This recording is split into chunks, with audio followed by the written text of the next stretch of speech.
தம்பி, ഞാൻ வந்து உங்களோட கை பார்த்து உங்க பாவி சொல்லு. நாம அந்த பூதத்தை வச்சு உன்னை அடிப்பிச்சு. உங்களோட மூஞ்சி நல்லா மூஞ்சி மாதிரி இருக்கு. கிருஷ்ண கொடுங்கோ, ഞാൻ வந்து பாவி சொல்ல. 10 ரூபாயா? தம்பி, உங்களுக்கு ஒன்றும் ஜோலி ஒன்றும் ஆகலல்லே? அதை எப்படி புரிஞ்சு சாமி? காலையிலேயே வந்து இங்கே உட்காரிட்டு இருக்குது, அதனால சொல்லியாச்சு. ஒரு வருஷத்துக்கு அப்புறம் உங்களை யாராவது பார்க்கணும்னா அவர் நிறைய காத்திருக்க வேண்டி வரும். ஒரு வருஷத்துக்கு அப்புறம் நான் அவ்வளவு பெரிய ஆளாகும் சாமி? அந்த டைமில் நீங்க ஜெயிலு தான் இருக்கும், அப்படிதான் ரேகா சொல்றேன். ஏதாவது நல்ல சொல்லுமா? என் கல்யாணம் எப்ப நடக்கும்னு சொல்ல முடியுமா?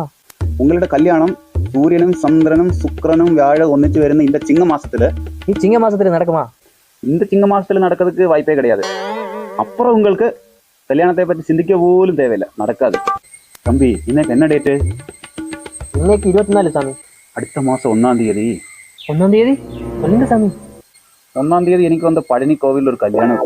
ஓ தம்பி, நீங்க லோட்டரி எடுக்கிற பழக்கம் இருக்கா? இருக்கு சாமி, இருக்கு. நீங்க தேவையில்லாம பைசா